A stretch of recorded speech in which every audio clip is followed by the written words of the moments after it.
اس رمضان کو ہم آپ سے ریکویسٹ یہ کریں گے کہ آپ کے باوجداد میں سے بھی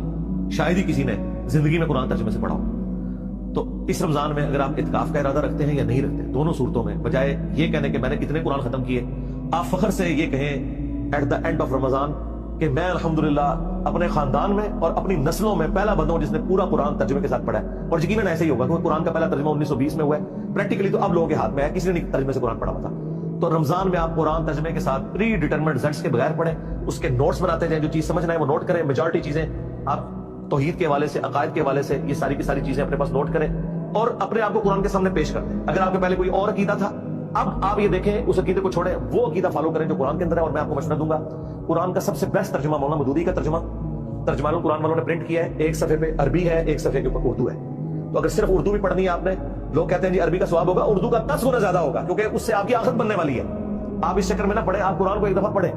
اور عربی لنگوسٹک کا سوز و گداز اگر اردو میں کسی نے ٹرانسلیٹ کیا ہے، مجھے چونکہ قرآنک عربی آتی ہے